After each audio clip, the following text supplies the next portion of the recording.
반갑습니다. 민법 기본 강의 시작하겠습니다. 저는 여러분들이 어떤 부분을 생각해가지고 제 걸 들어오셨는지 모르겠는데, 기본적인 컨셉은 설명 때도 말씀드렸다시피 최대한 좀 분량을 줄이는 데 있어요. 어떻게든 분량을 줄이고 그 시간에 딴 거를 하자라는 거. 분량을 줄이는 방법은 당연하게 넘어갈 수 있는 것들은 그냥 당연하게 넘어갈 수 있게 하고, 그 당연하게 이해가 될 때까지 시간이 오래 걸리는 것들만 모아서 그냥 단순하게 무식하게 외워버리자 라고 하는 거고요. 그럼 당연하게 넘어가게 만드는 과정이 사실 좀 어렵긴 해요. 그러려면은 강의도 다 들어가면서 정말 그날 복습을 해가면서 강의를 들을 때 제가 강조를 했던 게, 이 사람이 이런 요소 때문에 강조를 했구나 라는 게 보일 때까지 좀 고민도 해가면서 그런 과정이 필요한데, 그게 기본 과정을 할 때 최대한 좀 충실히 쌓아 놓으면 그러면 나중에도 쓸모가 있습니다. 그리고 소송법을 할 때나 이런 때도 쓸모가 있어요. 그렇지 않고 일단 흘러가는 대로 쭉 하다 보면은 이게 참 특이한, 모든 데서 다 그렇게 되는데 참 특이한 일이 벌어지는데, 책이 있잖아요. 책을 이렇게 딱 놓고 보면 여기만 까매.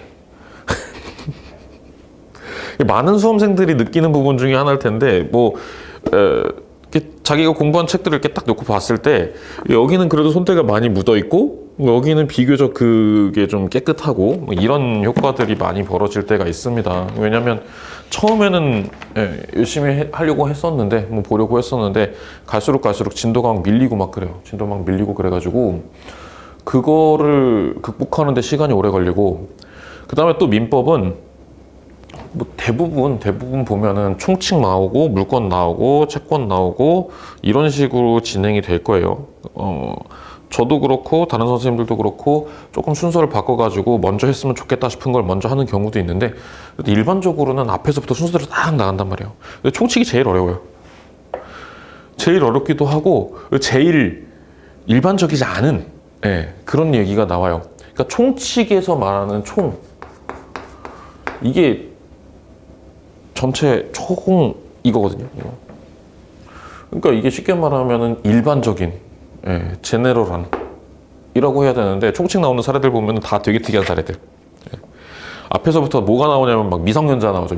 미성년자가 나와가지고 나오는데, 미성년자가 민법을 가지고 이렇게 싸우고 소송을 하고 그럴 일이 뭐가 있어요. 우리 인생에 살면서 신문 보고 할 게 뭐가 있어요. 미성년자가 법과 관련해 갖고 신문에 나오는 거는 크게 두 가지야. 미성년자가 범죄를 벌이거나 그래갖고 학교 폭력이나 이런 거, 이게 아니면은 미성년자가 저기 할아버지를 잘 만나 가지고 세금을 많이 이렇게 증여를 많이 받고 탈세를 많이 하고 이런 거밖에 없지. 민법에 나오는 것들은 거의 얘기할 게 없어요. 그러니까 처음에 보다 보면은 뭔 말인지도 모르고 지루하겠고, 그 다음에 용어도 다 이상하고, 총칙에 나오는 용어들이 나중에 이 채권까지 가가지고 배워야지만 알 수 있는 용어들도 막 나오고 그래요. 그래서 처음에 할 때 되게 힘들죠.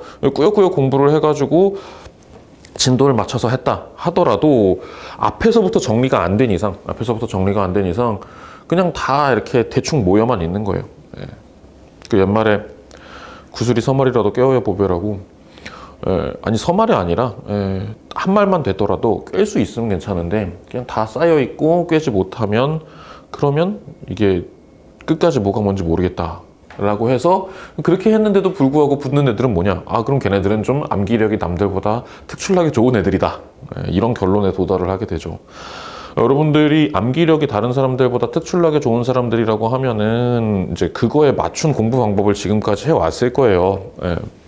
근데 저는 개인적으로 법을 공부하면서 대학교 때부터 계속 법을 공부하고 친구들도 법을 가지고 먹고 살고 다 그렇게 하고 있지만, 그 중에 특출나게 암기력이 좋아서 판사가 되고 검사가 되고 이렇게 김현장 이런 데 가 있고 이런 애들은 많지 않은 것 같아요.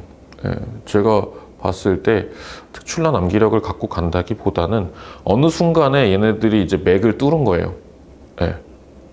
다 이렇게 막 쌓여가지고 어떤 순서로 어떻게 생각을 진행시켜 나가야 되는지 대학교 때는 몰라요. 대학교 때는 모르는데 고시 공부하고 연수원 가고 그러면서 이게 맥이 뚫린 거예요. 예, 그래서 자연스럽게 이렇게 다 흘러가는 생각을 하게 되니까 그게 이 친구들한테 그 자리에 가게 되는 겁니다.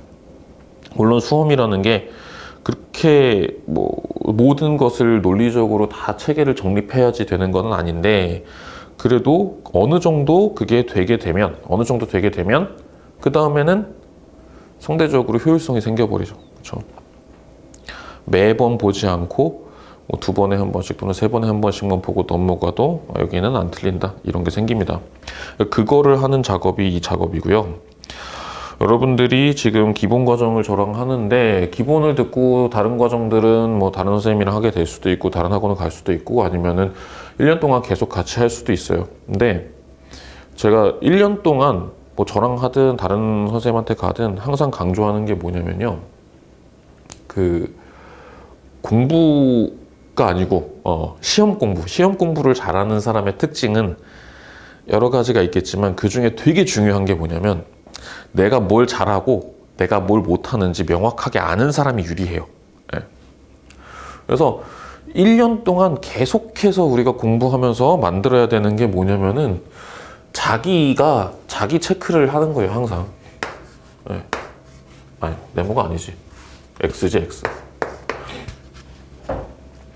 그날 공부하는 주제, 그날 공부하는 제도들마다 다 이렇게 체크를 하든지 아니면은 뭐 상중하로 하든지, 아니면 뭐 A, B, C로 하든지 아니면 별 3개, 별 2개, 별 1개 이렇게 하든지, 어쨌든 뭐 최소한 한 3등급 정도는 나눠서 내가 잘하는 거, 내가 많이 부족한 거, 이거는 좀 애매하다 싶은 거, 이거를 구별을 해놓고 잘하는 거를 하는 시간은 갈수록 줄이고 잘 못하는 것들에다가 시간을 더 집중적으로 투자를 해야, 그래야 잘하게 됩니다. 공부 많이 하신 분들이요, 오래 하신 분들이 보면은 진짜 이런 거는 논문 쓸 만큼 잘하는 사람들이 있어요. 그래가지고 이제 사시 공부 되게 열심히 하다가 막 장수하다가 뭐 낭인 소리 듣고 뭐 그러다가 이제 결국에는 포기하고 대학원에 가시고 뭐 이렇게 학자가 되시고 이런 분들이 계시는데, 이분들이 대학원 온다 하면은 초반에 엄청난 속도로 막 나갑니다. 왜냐면 잘하는 건 또 되게 잘하거든요. 기가 막히게 잘해요. 엄청난 깊이를 가지고 있어요. 그러면서 주변 사람들이 생각했을 때 저 형이 저래서 못 떨어졌구나, 이 생각을 들게 만듭니다. 실제로 저 형이 저래서 떨어졌구나라는 생각이 들어요.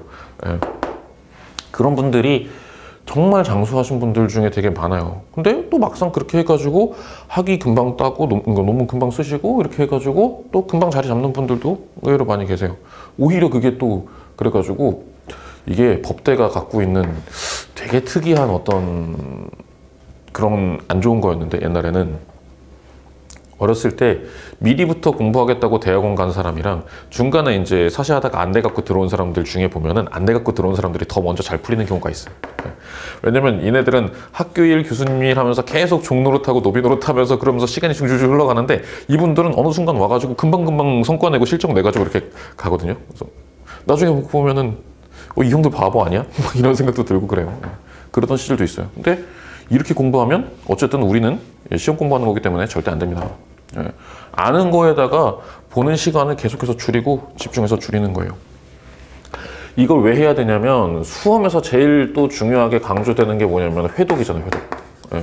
회독수가 몇 번씩 늘어나게 만들면, 그러면 합격 가능성이 그만큼 늘어나는 건데, 이 회독수를 늘리려면 1페이지부터 뭐 예를 들면 500페이지다라고 하면 2급까지 전체를 다 정독해가지고 회독수를 늘리는 게 아니에요, 절대로.